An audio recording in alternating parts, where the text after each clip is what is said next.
हमारा अंतिम लक्ष्य ये रहना चाहिए कि हम राष्ट्र की, इस मनुष्यता की सेवा में अपना यत्किंचित योगदान दे रहे हैं। यह कृतार्थ भाव, यह विनम्रता जिस दिन आपके और मेरे अंदर आ जाएगी, उस दिन अपना काम प्रारंभ हो जाएगा और देश महान जहां दिशा में जाना है वहां पहुंचना प्रारंभ हो जाएगा। अगर लोग सरकारों और बैंकों को लूट कर लंदन भाग जाते हैं और सुनते हैं कि वो शिक्षित हैं, वो अच्छे हैं, तो लानत है ऐसी शिक्षा पर। एक पंक्ति कहता हूं, आपको ठीक लगे तो मुझे सूचित कीजिए, क्योंकि आप अंधकार में हैं।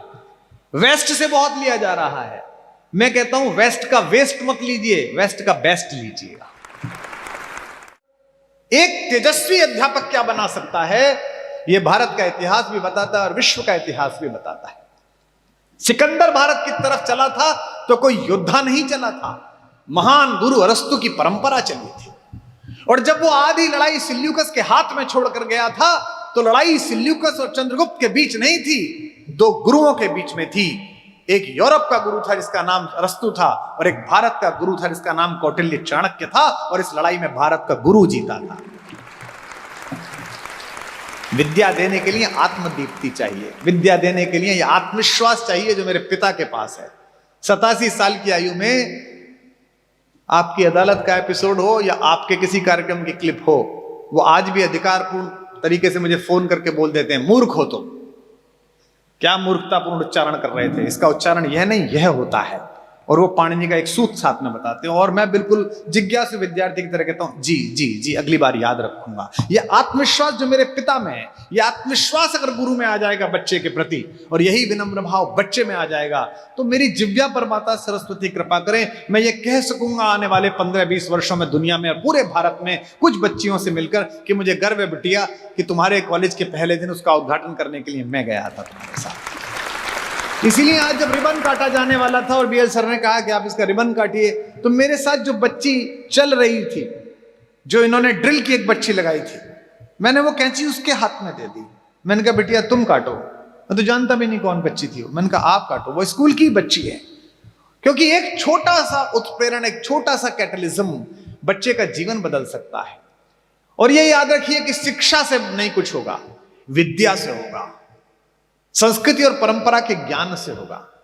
यहां सदन में प्रतिनिधित्व करने वाले स्वामी जी बैठे हैं, वे इस बात से भी सहमत होंगे, और मैं अपनी बात का अनुमोदन उनके माध्यम से चाहूंगा। शिक्षा से अगर सब कुछ ठीक होता, क्योंकि मैं तो भुक्तभोगी हूं, मैंने 2 लोगों के साथ काम किया। सामाजिक आंदोलन मैंने एक चौथी फेल आदमी के साथ किया, जो चौथी पास था केवल, महाराष्ट्र का रहने वाला। और राजनीति मैंने एक ऐसे आदमी के साथ की जो भारत की सर्वोच्च एजुकेशन लेकर आया हुआ था। और मैंने दोनों की सोच में अंतर देखा, दोनों की व्यवहार विधा में अंतर देखा। शिक्षा से नहीं होगा, विद्या से होगा। जो चेयरमैन साहब ने कहा कि हमारा अंतिम लक्ष्य यह रहना चाहिए कि हम राष्ट्र की, इस मनुष्यता की सेवा में अपना यत्किंचित योगदान दे रहे हैं, यह कृतार्थ भाव, यह विनम्रता जिस दिन आपके और मेरे अंदर आ जाएगी, उस दिन अपना काम प्रारंभ हो जाएगा और देश महान जहां दिशा में जाना है वहां पहुंचना प्रारंभ हो जाएगा। तो यहां जो मेरी बहनें बैठी हैं, जो कल से इस महाविद्यालय में, इस विद्यालय में अभी से जो शिक्षा का काम दे रही हैं, मैं उनसे यह निवेदन करना चाह रहा हूं, अपने वेतनमान से अपने अस्तित्व की तुलना कभी मत करना। तुम्हारा वेतनमान केवल तुम्हारे जीवन यापन के लिए, तुम्हारा वेतनमान तुम्हारी तेजस्विता की रक्षा करने के लिए, लेकिन जो तुम्हें काम मिला है वो इस सदन में बैठे बड़े बड़े लोगों को नहीं मिला है। तुम्हें काम मिला है कि एक छोटी सी दीप शिखा को तुम ज्वाला बना सकती हो जो पूरे विश्व में प्रकाश फैलाएगी। तुम्हें काम मिला है कि तुम एक बच्ची के माध्यम से 2 घरों में वो उजाला फैला सकती हो जहां तपस्वी पैदा हो, जहां एपीजे अब्दुल कलाम पैदा हो, जहां बड़े बड़े विश्व नागरिक पैदा हो। अक्सर क्योंकि मैंने पढ़ाया भी है और मेरा शिक्षकों का परिवार है, मेरे पिताजी प्रोफेसर रहे, मेरे घर में अभी भी हम 5 भाई बहनों में केवल मैं और एक मेरा इंजीनियर भाई, चलो मैं तो पहले भी शिक्षक था, केवल एक ही व्यक्ति बाहर है, बाकी 9 के 9 लोग शिक्षा में है। कोई वाइस चांसलर है, कोई विश्वविद्यालय में आचार्य अध्यक्ष है, कोई कुछ पढ़ाता है। तो मैंने इस पूरी प्रक्रिया को पास से देखा है, बहुत पास से अनुभव किया है।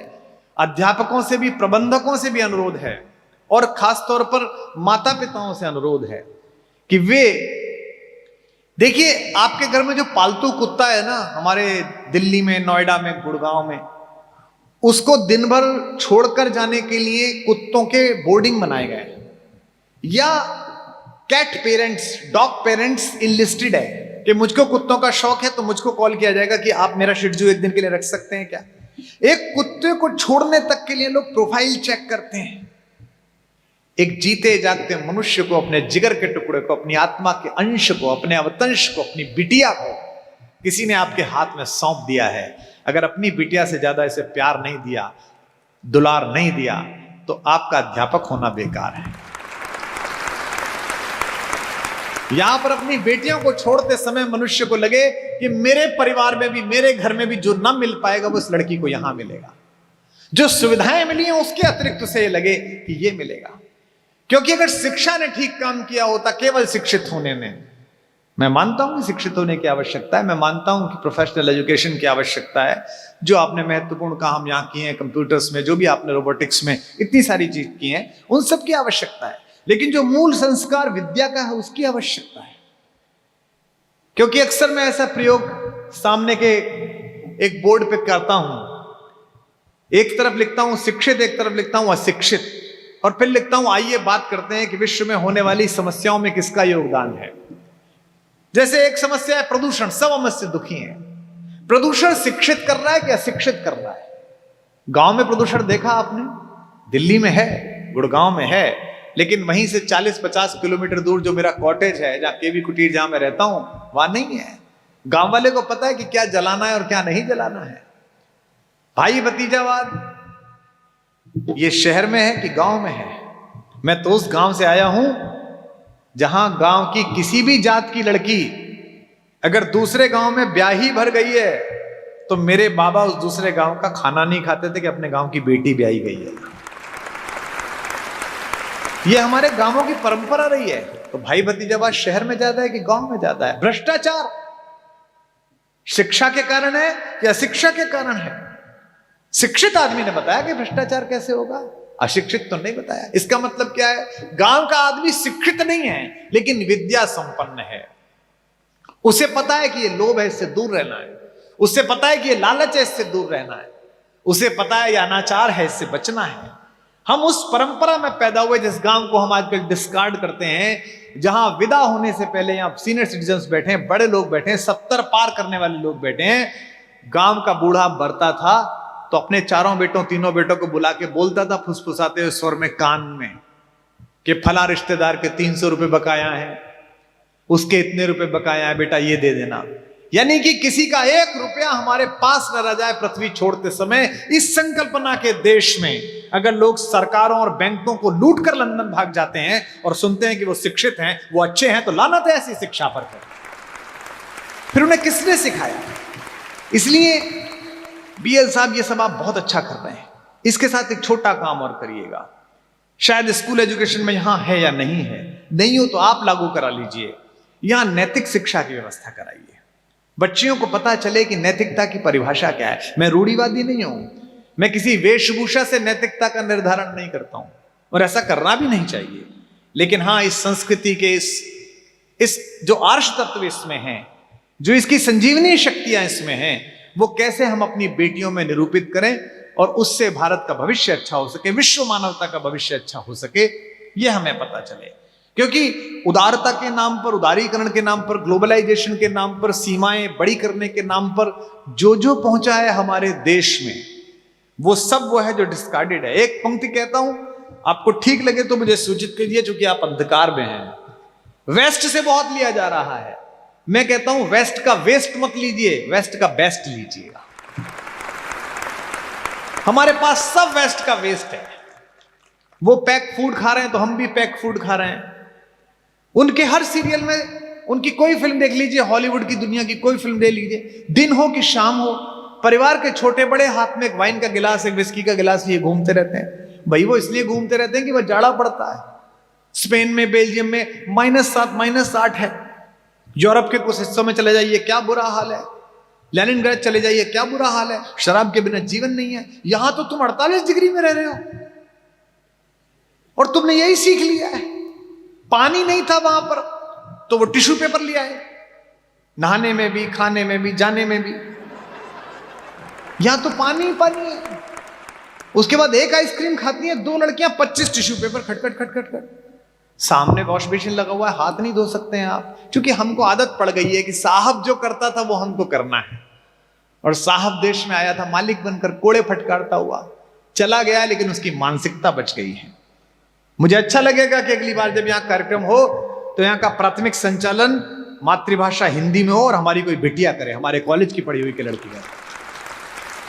अंग्रेजी कौन सी ऐसी भाषा है, कौन सी महान भाषा है जी, 26 वर्ड्स अक्षरों की। मैंने भी सीखी है, ग्रेजुएशन में मैंने विश्वविद्यालय टॉप किया अंग्रेजी में, लेकिन मैं हिंदी का विद्यार्थी हूं और इसलिए प्रेम नहीं करता कि इस भाषा ने मुझे मान दिया, सम्मान दिया, मेरे परिवार पर जो भी लक्ष्मी की हेतु कृपा आई इस भाषा की वजह से आई। इसलिए प्रेम करता हूं कि ये मेरी मातृ जबान है, ये मेरी मातृभाषा है। अंग्रेजी अच्छी है लेकिन हिंदी से बेहतर नहीं हो सकती। वहीदा रहमान कितनी भी खूबसूरत हो, मेरी मां से सुंदर नहीं हो सकती। वो दुनिया की सबसे सुंदर स्त्री है मेरी मां, और ये मेरी जबान है। और इसमें विशेष रूप से शेखावाटी के लोगों, राजस्थानी लोगों का तो बहुत आभार व्यक्त करता हूं। आपने तो हम जैसे लोगों को, जो उत्तर प्रदेश के लोग हैं, जो मिक्स वेजिटेरियन हो चुके हैं अब समय, पता नहीं कौन कौन सी संस्कृति आके मिल गई हैं, हमें पता ही नहीं है। आप लोगों ने हमें सिखाया कि भाषा से प्रेम कैसे किया जाता है। मैं दुनिया के किसी भी हिस्से में उतरता हूं, जॉन एफ कैनेडी उतरता हूं न्यूयॉर्क, हीथ्रो उतरता हूं लंदन, या चांगी उतरता हूं सिंगापुर, कहां उतरता हूं, 5 जो लेने वाले आते हैं आयोजक, उनमें से 2 जरूर पूछते हैं थे कठी का हो जी। तो मैं समझ जाता हूं मैं तो कहीं का हूं, ये वहीं का है। बच्चा क्या कहता है, 3री क्लास का बच्चा आप ले रहे हैं, 3री क्लास का बच्चा सफेद, जैसे सामने पीछे आपने मेरा चित्र लगा दिया, ऐसा एक सफेद कैनवस है, ना उसमें घृणा है, ना विश्वास है, ना उसमें हिंदू मुसलमान है, ना उसमें भाजपा कांग्रेस है, ना उसमें अमीर गरीब है, ना उसमें सवर्ण दलित पिछड़ा महापिछड़ा। आजकल तो इतनी पंचायत आपके यहां हो रही है, पूरा रास्ता भरा पड़ा है भाई। एक राजस्थानियों की पंचायत नहीं है, एक भारतीयों की पंचायत नहीं है, जाटों की हो रही है, ठाकुरों की हो रही है, ब्राह्मणों की हो रही है। और फिर कहते हो कि विकास क्यों नहीं हो रहा है। अरे आपने सरकारें जिताई नहीं है, आपने जातियां जिताई हैं, तो उनसे ही पूछो भैया विकास क्यों नहीं हो रहा है। तो एक कोरा कैनवस एक बच्चा आपको सौंपता है और कहता है कि मैं कोरा कैनवस हूं, आओ मुझ पर पेंट करो मैडम। हिंदी की टीचर आती है, अपने स्ट्रोक मार के चली जाती है। साइंस की टीचर आती है, अपनी स्ट्रोक्स मार के चली जाती हैं। वो जो आपने शूटिंग की क्लास रखी है, उसकी इंस्ट्रक्टर आती है, वो अपने स्ट्रोक्स मार के चली जाती हैं। योगा की टीचर आती है, वो अपने स्ट्रोक्स मार के चली जाती है। और 12वीं के बाद एक पेंटिंग मिलती है। अगर वो पेंटिंग विद्रूप है, अगर वो पेंटिंग एमआई रोड के किसी रेस्टोरेंट से 17 साल की आयु में वो पेंटिंग रात को ज्यादा शराब पीकर ये कहती हुई वो घर वापस आती है, इट्स माई लाइफ, तो दोष आपका है। लेकिन अगर वो पेंटिंग पूरी दुनिया में ओलंपियाड जीतने के बाद, ओलंपिक जीतने के बाद तिरंगा लहरवाती है, तो उसका पारितोषिक भी आपका है, उसका सम्मान भी आपका है। वो केवल माध्यम है। आप सोचिए कि आप कौन है। जितने गुरु बैठी हैं, जितनी महिलाएं बैठी हैं पढ़ाने वाली, सोचिए कि आपको कितना बड़ा काम मिला है। और बुरा मत मानिएगा, मैं ये नहीं कर रहा हूं कि ताकि आपका मनोबल बढ़े, मैं आपको सिर्फ ये अनुभव कराने के लिए कह रहा हूं। मैंने स्वयं पढ़ाया है, इंजीनियरिंग छोड़ के पढ़ाया है, 17 वर्ष विश्वविद्यालयों की सेवा में रहा हूं, कॉलेजेस में पढ़ाया है। मेरे पिताजी ने पढ़ाया है, उनके बचपन के साथ ही डॉक्टर थे। डॉक्टर्स के प्रति बहुत सम्मान है, वे लोगों के तात्कालिक दुख और रोग का निवारण करते हैं। और मेरे पिताजी और वो दोनों साथ में शाम को चाय पीते थे और रोज मेरे पिताजी उनको छेड़ते थे, अबे तेरी क्या जिंदगी है, जो आता है मरता करता आता है, मर गया डॉक्टर साहब, बचा लो डॉक्टर साहब, निबट गया डॉक्टर साहब, एक मुझे देख, 58 साल का हो गया हूं, कैंपस में जाता हूं तो जिंदगी के सबसे खूबसूरत दौर में मुस्कुराते हुए लड़के लड़कियां सामने आ सर नमस्कार, गुरुजी नमस्कार, प्रणाम करते हुए सदा खूबसूरती के साथ रहता हूं, जिंदगी के साथ रहता हूं।